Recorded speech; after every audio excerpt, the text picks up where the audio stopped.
If you're at the lower Tunguska for the first time, you can use the very simple, relatively inexpensive Belaya setup here.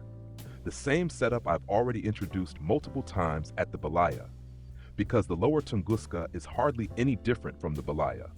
Of course, we have the huge main current here, but we also have this little side arm, and that's where we're going to test the Belaya setup a bit. Yeah, in this area, simple lures work really well, again and again. You don't need anything special here.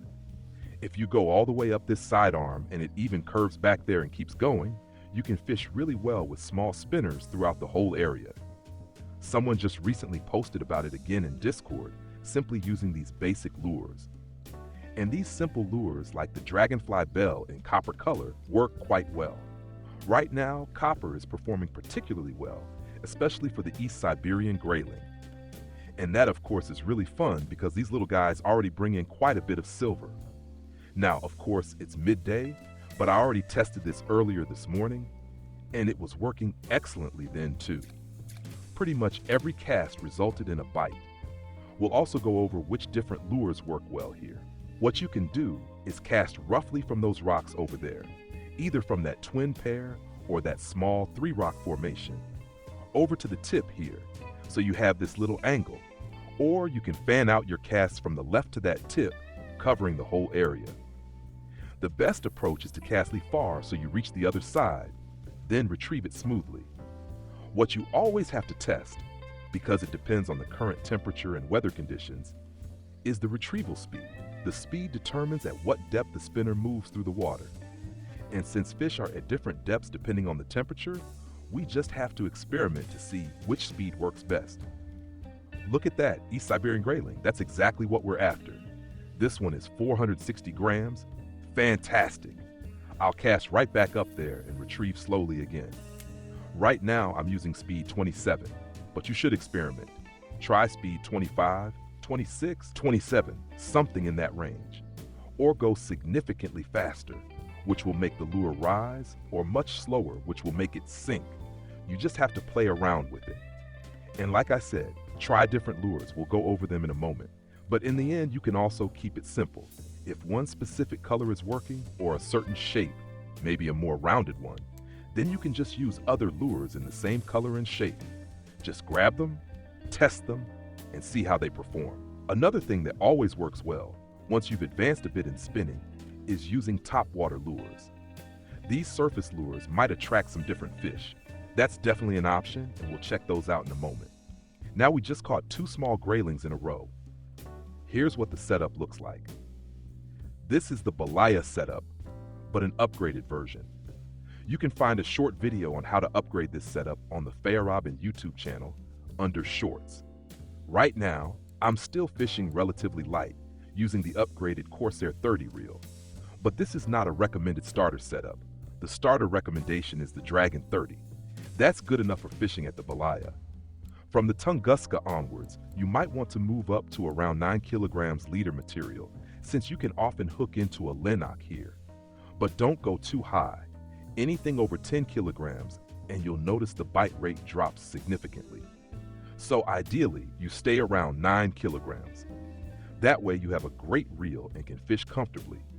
There's also enough line on it, so that works out well. Now let's take a look at some lures. One that always performs well is the spiker. This rose copper colored one. That's a solid choice. I'll cast it to the same spot. With different lures, you also have to adjust your retrieval speed slightly because each lure behaves differently in the water. That's why you need to experiment with different speeds. And there we go. Another bite. Let's see what we've got. Looks like another grayling. Yep, another East Siberian grayling. This is a lure I've mentioned many times in videos before. It's always a great choice for grayling. There are also other options which we'll check out in a moment. But as I said, you don't need expensive lures when you first arrive. If you don't have much silver yet, just put a good hook on your lure and start with the Dragonfly Bell. You can earn your first skill points that way. Another thing to keep in mind is the current flow. Depending on how the water is flowing and at what angle you're retrieving your lure, you may need to adjust your speed. You can retrieve slower against the current and faster with it.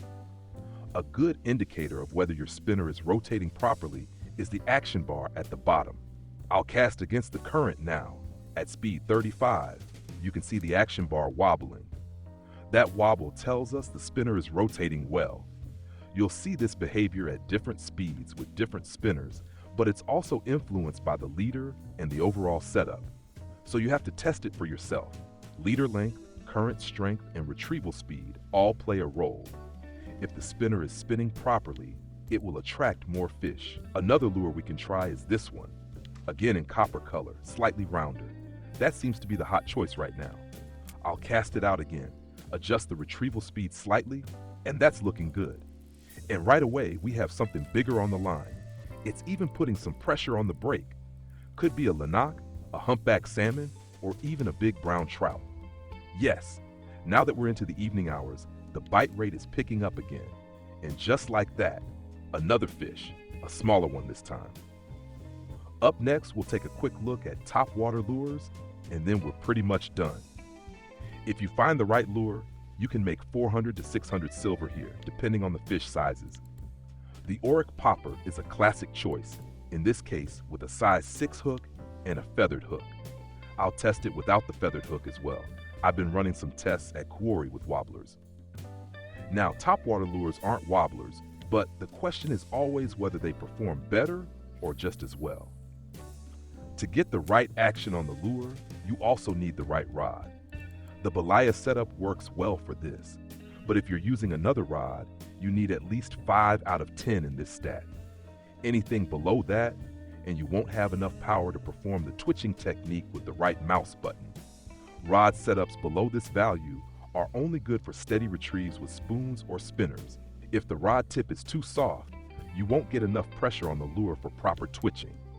You can also use speed 50 and hold shift while clicking the left mouse button in intervals. That works too. If you're retrieving with the current, it can be tricky. The best method is to reel while pressing the right mouse button with shift to maintain the right speed. I'm currently testing without the feathered hook. East Siberian Grayling still biting. So far, I'm happy with the results. Thanks again for sharing in Discord. This is always a great spot to fish. If you need some extra cash or just want a break from the Belaya, try going for trophy grayling or trout here. Brown trout can be caught here all night long. Lenok are also around. There are several great spinning spots. This entire sidearm, the waterfall area, and the island area. If this guide helped you, leave a thumbs up, subscribe, and I'll see you in the next video or live stream.